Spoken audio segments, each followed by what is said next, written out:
Hi everybody, and welcome back to my videos.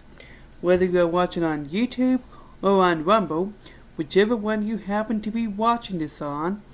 Okay, so in this video, I'm going to talk about criticism and when to respond to it, and what's the best way to go about doing it. Okay, and I'm also going to compare the Sydney Sweeney new situation of her apparent caving into mob mentality to what TPUSA is doing with inviting Candace Owens to join a live stream about transparency surrounding the assassination of Charlie Kirk. Okay? And you know, sometimes,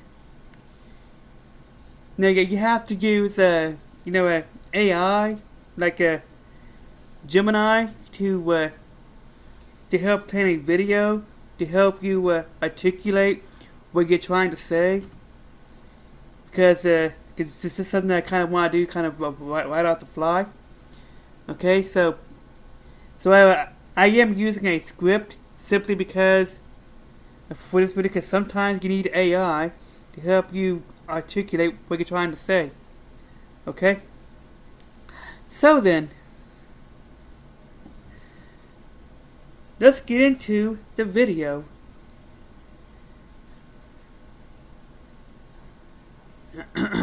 Okay, here we go. Sydney Sweeney recently found herself in a PR trap that is becoming disturbingly common in our culture. It all started with an American Eagle ad with the slogan, It all started with an American Eagle ad. The slogan was simple, a classic pun. Sydney Sweeney has great genes, meaning her denim is great. But the critics twisted it because the word jeans, as in blue jeans, is a homophone for genes, as in genetics. By the way, I'm making that clarification because the script does not. It has both of them words in quotations. Okay? Sometimes, even with the script, I have to kind of change things. Okay? Just making that clarification. They weaponized it, claiming the ad was promoting ideas of eugenics and absurdly white supremacy. Now she's attempted to address the issue, stating she is against hate and division, but her response only created a new wave of criticism. And this is the core question we have to ask. When the accusation is this ridiculous, is it ever worth breaking your silence? Okay, that was section 1. Introduction, the unwinnable PR problem that I just read. Now, section 2. The trap of the absurd accusation. Let's be clear.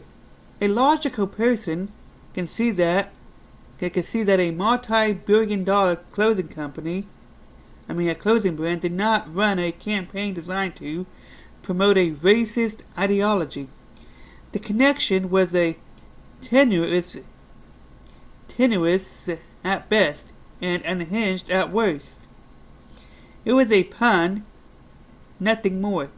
Yet the online mob pressure was immense, and here's the problem with engaging with an absurd criticism. You legitimize it. And by the way, for context, I was on Gemini, and that's the stuff that I was talking about with Gemini, with AI. This is stuff that I was discussing. So, these are actually my own thoughts that this script is based on. Okay. So, yeah, this script is using my own thoughts, but putting it into words better than I can. It is expressing it better That's why I am using it for this particular video.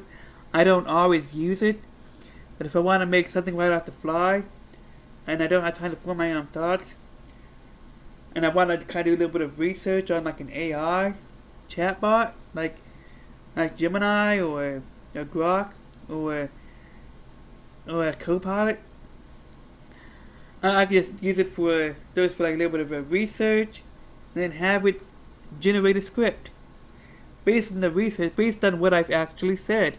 Okay, that this script is based on the stuff that I actually said. Okay, and this is what I actually believe. Okay, so yeah, by stepping forward and saying I do not support white supremacy, she was forced to act as if the accusation was serious enough to warrant a public disavowal. She was essentially put in a position where she had to defend herself against an imaginary crime. The critics who saw white supremacy, whether when none existed, were never going to be satisfied. This is what I truly believe, by the way. They were always going to say it's too little too late. They are often not looking for an apology. They are looking for a public surrender. Section 3. Caving versus accountability. Excuse me. Yeah, again, this is what I truly believe, okay? The debate that pivots from the ad itself to the response where her statement... Okay, now I have to rephrase it. The debate then pivots from the ad itself to the response. Was her statement accountability, or was it caving to mob mentality? True accountability is required when you have genuinely harmed someone or promoted a harmful idea. If the ad had actually contained offensive content, a full apology would be necessary. But caving is when you yield to pressure and concede a point where you know isn't true, simply to stop the noise, and in doing so, she risked alienating the people who supported her most. Many people who defended her initially saw her silence as strength, with a refusal to dignify a ridiculous charge. When she finally spoke up, some of those supporters felt betrayed, viewing it as an act of fear, not conviction. They rightly asked, why give an explanation to people who will never accept it?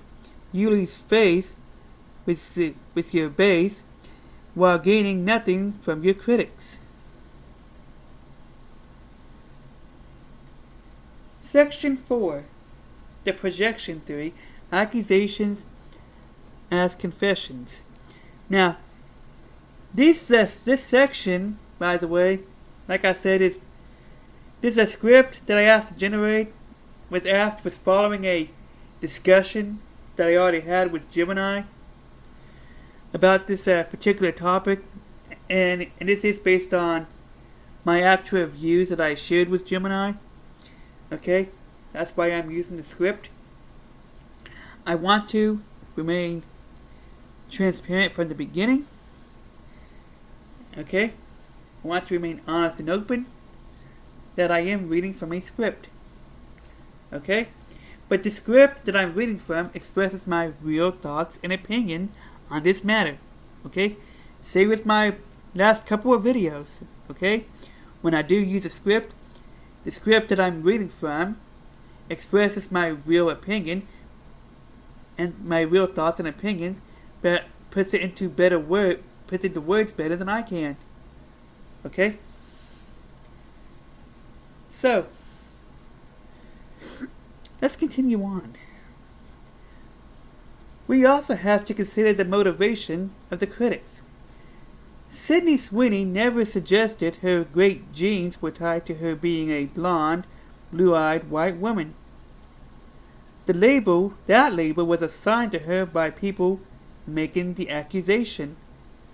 This raises a profound point. Sometimes an accusation is a form of projection. Perhaps the people so quick to see white supremacy in a jeans ad are the ones who are themselves constantly viewing the world, and specifically white people, through a racialized lens. They see the things they are obsessed with, race and genetics, where no one else intended it to be. Again, this right here is my actual thoughts, and it put it into words better than I can. This is what I truly believe about this. Okay? This is my truth. So I guess I'm also sort of reacting to this script as well, and coming to agreement with. So yes, I do agree with what this script is pointing out. I do agree with what this script is saying, because this script is based on my own thoughts and opinion. Because I had a discussion with Gemini about this before saying that I wanted to make a video about this, and I asked it to make a script about this. So this is my actual thoughts, okay, that I shared with Gemini. Okay? And that is most likely the truth. And I believe in my initial video about Sydney Sweeney, or one of my previous videos about this, I might have already said something to that effect, that the only people who see races into that ad are racist themselves. They're projecting their own racism onto Sydney Sweeney. Okay? That's the only way that you can interpret that she has great genes as promoting white supremacy. The only way you can interpret it as white supremacy is if you yourself see white people as a superior being. If you yourself see white people with blonde hair and blue eyes as superior. Okay?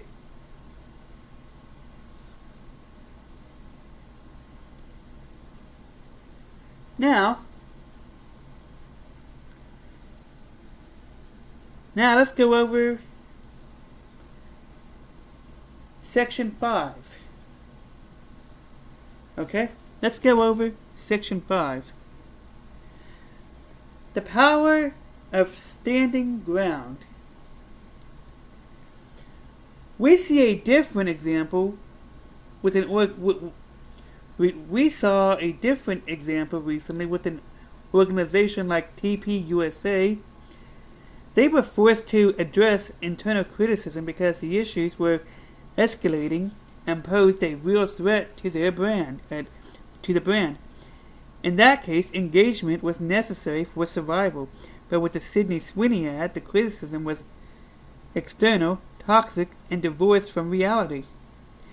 The lesson for all public figures might be this: when the charge is a lie, silence can be your strongest defense. When you stand your ground and let the absurd criticism hang unanswered, it eventually speaks volumes about the critics themselves. Sydney Sweeney chose to fight a fire with a few chosen words, but in the age of the outraged mob, sometimes the best strategy is to simply walk away and let the unhinged burn themselves out. What do you think? Was she right to clarify her stance, or should she have remained silent? Let me know in the comment sections below. And that's it for this video. Bye.